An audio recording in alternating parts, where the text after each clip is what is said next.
Ensuite, notre chronique Derrière l'image, notre rendez-vous qui prend le temps de décrypter l'info à partir de photos qui font sens. Nous sommes à moins de 4 mois des Jeux Olympiques de Paris, alors que la capitale française s'apprête à recevoir cet été environ 15 millions de touristes.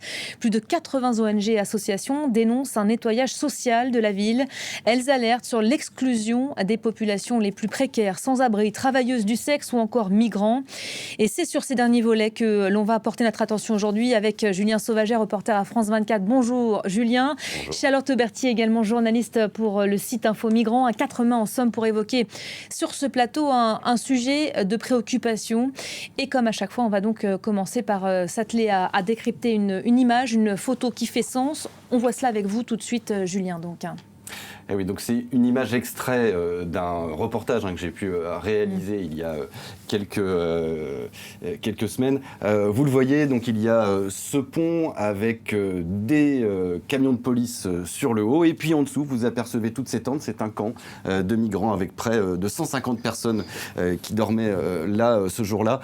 Il est 5h30 du matin. À 6h tapantes, la police va intervenir pour faire évacuer ce camp. Et ce type d'évacuation aujourd'hui dans Paris, elle se multiplie. On en voit de plus en plus. Et si l'on fait une petite corrélation, ce que je vous propose de faire avec une carte, si l'on voit une carte de Paris, si vous regardez ici, vous allez voir apparaître les différents points. Voilà, ce sont les sites des Jeux Olympiques. Vous le voyez, il y en a un petit peu partout, au centre de Paris, mais aussi en Seine-Saint-Denis. Et à chaque fois, on pourrait presque mettre un calque et puis retrouver l'endroit où actuellement les forces de l'ordre font des gros efforts pour qu'il n'y ait absolument pas ces camps de migrants visibles. Charlotte, d'ailleurs, vous avez pu travailler sur certains de ces sites. Oui, il y a effectivement une corrélation entre les sites olympiques et les évacuations, notamment pour parler d'une des dernières évacuations. Il y a eu début mars le démantèlement d'un camp de 400 jeunes migrants sur les quais de Seine. Donc ils avaient posé leur tente, ils ont été évacués sans solution de relogement. Leur tente avait été posée entre le pont de Sully et le pont Neuf, donc exactement sur la zone du parcours de la cérémonie d'ouverture des Jeux Olympiques. Donc c'est assez parlant. En 2023, il y a eu le démantèlement du plus grand squat d'Île-de-France de l'époque. Donc c'était à l'île Saint-Denis, dans le nord de Paris. Il y avait des centaines de personnes qui vivaient là. Et maintenant, là où était ce squat, maintenant il y a le village olympique qui va accueillir les athlètes dans quelques mois. Donc là aussi c'est parlant. Donc ce sont des quartiers qui changent. Et le quartier, je voulais parler aussi du quartier de Porte de la Chapelle, qui a été tristement célèbre il y a quelques années pour abriter plus de 1000 personnes qui dormaient sous des tentes dans des conditions catastrophiques sous les bretelles du périphérique. À 2 pas de là maintenant, se dresse un tout nouveau quartier flambant neuf avec de très beaux bâtiments, une très belle université, le campus Condorcet, et le siège du comité d'organisation des Jeux Olympiques de Paris 2024. Donc c'est encore une fois quelque chose une image parlante. Alors ça c'est le constat duquel nous partons aujourd'hui. Quid de ces populations? Que deviennent ces populations qui sont amenées à être déplacées, envoyées loin de Paris? Comment se passent les évacuations et ces mises à l'abri aujourd'hui, Julien? Alors en fait, depuis un an, depuis mars 2023, l'État français, lorsqu'ils font des évacuations comme ça de camps, notamment de migrants, il y a des bus qui les attendent, et ils leur proposent une mise à l'abri. C'est-à-dire de leur proposer un logement temporaire, le temps d'étudier leur dossier. Auparavant, c'était sur Paris. On allait loger les gens dans de l'hébergement d'urgence, le temps de voir leur situation, de savoir où ils en étaient de leur demande d'asile. L'idée de la France, ça a été de se dire, avec l'arrivée des JO, eh bien, de les éloigner le plus possible. Donc on les envoie aujourd'hui dans des bus qui sont en direction d'Orléans, de Strasbourg, d'Agen, de Rennes. Bref, on les envoie le plus loin possible, sauf que souvent ils reviennent. Ça, on va y revenir. Mais voilà, on a typiquement une tentative, en tout cas très claire, assumée sur cette partie-là, d'essayer de délocaliser, on va dire, cette gestion de la migration, afin d'éviter de les avoir tous dans les rues de Paris. Et le mieux peut-être, c'est de regarder un extrait de mon reportage. Vous allez voir comment ça se passe. Vous vous souvenez de la photo de tout à l'heure? Et bien là, on est une demi-heure plus tard, il est 6h du matin, et vous avez donc les premiers policiers qui viennent qui sont descendus du pont et qui sont descendus du pont, qui commencent l'évacuation en réveillant toutes les personnes qui dorment à l'intérieur. Là, il y a quelqu'un là-dedans. Bonjour. Allô. Réveil et orientation se font dans le calme. N'oubliez pas, hein, chef, papier, tout ça, prenez, vous allez vous mettre de l'autre côté. OK? Bon courage. Nous, ce qu'on fait, on les réveille simplement en leur proposant celles qui veulent prendre le bus et celles qui ne veulent pas. Là, il y a deux solutions. Ils vont à Grand Est, donc Strasbourg, ou à côté de Loire, donc Orléans et une bourgade à côté. Ceux qui ne prennent pas le bus, c'est un choix. Comme vous savez, on n'oblige personne. À charge pour les associations, prévenues la veille au soir de l'opération, de guider, rassurer et d'expliquer les choix proposés par les autorités. Le quoi? Il ne donne que 2 semaines. Oui, 3 semaines. Et ensuite, Ça dépend. Vous avez une carte de LOFI ou pas de carte de LOFI? oui, j'ai le statut de réfugié en fait. Le statut de réfugié? Ok, alors tentez votre chance, ok? Vous devez essayer. Après 3 semaines, vous verrez s'ils vous proposent quelque chose, ok? Mais ils m'ont pas proposé de domicile. Et ils m'ont jeté dehors et je veux pas revivre ça. Ouais, c'est une possibilité. Voilà, cette séquence soulève évidemment beaucoup de questions. Le migrant qui parle hésite à monter dans le bus. Certains montent, certains pas. Comment ça se passe exactement? Alors, c'est en effet au bon vouloir. Il n'y a pas d'obligation de monter dans ces bus, en tout cas pour l'instant. Par contre, en fait, une fois qu'ils sont... si certains acceptent, ce sont plutôt les primo-arrivants, ce sont ceux qui ont le plus de chances d'être pris en charge le temps de vérifier leur demande d'asile. Par contre, pour tous ceux qui sont déjà dans des processus, certains au début sont montés, et puis au bout de 3 semaines, ils ont été mis dehors, voyant que leur statut ne leur permettait pas d'être hébergés, et ils revenaient. Et beaucoup que j'ai pu rencontrer sur ce camp ce matin-là ne voulaient pas revivre ça, comme cet homme qui est déjà, quelques mois auparavant, a fait ce trajet en région avant de revenir, parce que, comme il dit, au bout de 3 semaines, on l'a mis dehors, et il n'avait aucune envie de revenir non plus, d'ailleurs, sur un camp de migrants. Il voudrait avoir une vraie solution pour pouvoir s'en sortir, hein. Et puis, il faut bien se rendre compte qu'en fait, sur ces camps comme ça, contrairement à ce qu'on pourrait penser, supposer, imaginer, ce ne sont pas que des sans-papiers, loin de là. Beaucoup sont soit déjà avec des papiers, parfois, hein, des droits de séjour notamment.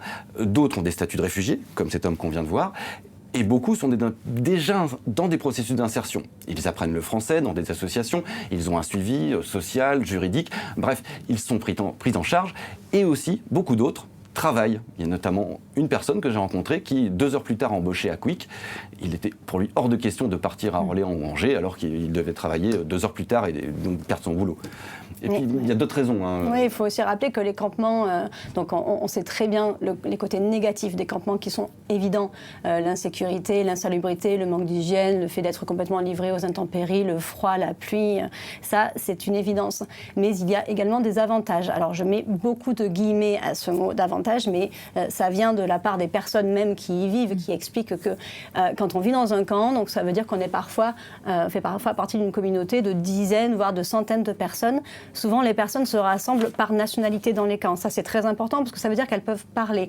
Ce sont souvent des primo-arrivants qui ne parlent pas le français, donc se rassembler avec des personnes qui parlent la même langue, c'est très précieux. Ça permet d'avoir accès à tout un tas d'informations, notamment les procédures pour demander l'asile. Donc, c'est très précieux comme information. Quand on est dans un camp, notamment à Paris, on est aussi en contact avec des associations. Les associations font des maraudes pour identifier les lieux de vie informels des migrants. C'est pas le cas en région ? Il y a moins de camps en région, il y a moins de personnes qui se rassemblent.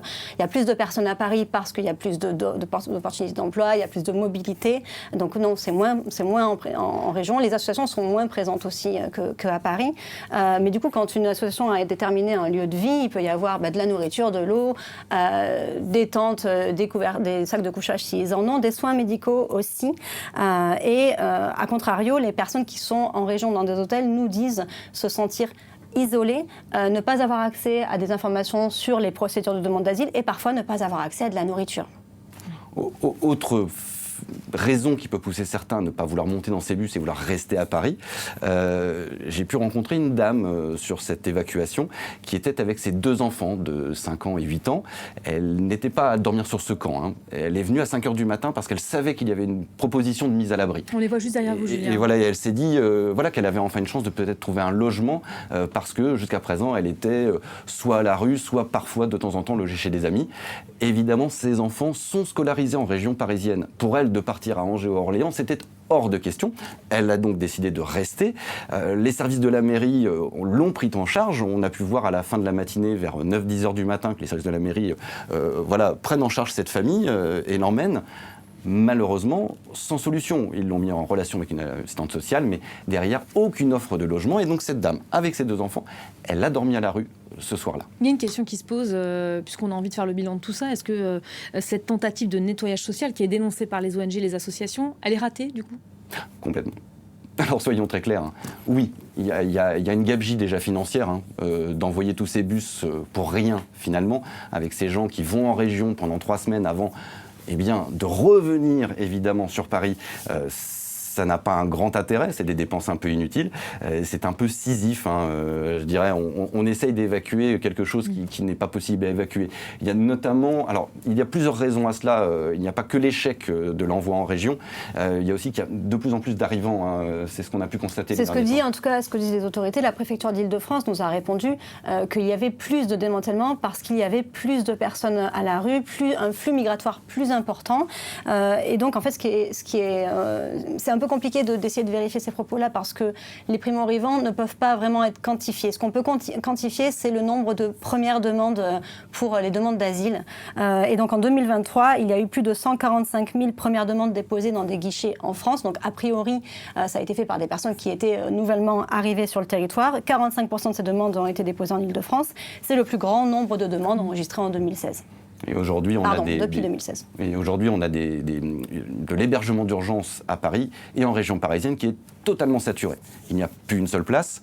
Et c'est certainement là le véritable problème. C'est-à-dire qu'à partir du moment où on ne peut plus héberger les gens, on a beau essayer de les envoyer en région, le fait est que par manque de moyens, là aussi en région, ils reviennent, on n'a aucune solution, donc on reste. Et les camps, finalement, ne font qu'une seule chose, c'est se déplacer. Et les autorités se rendent compte, puisqu'aujourd'hui, on a de plus en plus d'évacuations qui se font sans proposition de mise à l'abri. Donc là, on n'est plus dans une offre d'essayer de régler la question, finalement, de ces personnes, de ces migrants, ou de ces SDF, ou de ces toxicomanes qui sont à la rue. On est dans une politique là actuellement de cacher, d'essayer au maximum d'évacuer ces populations pour qu'elles ne soient pas visibles par les touristes.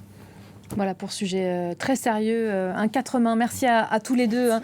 Julien, votre focus qu'on retrouvera donc la semaine prochaine, mardi, à l'occasion d'une journée fil rouge, puisque nous serons à 100 jours exactement ce sera le jour de l'allumage de la flamme de la torche olympique à Olympie, à 100 jours du coup d'envoi des JO. Donc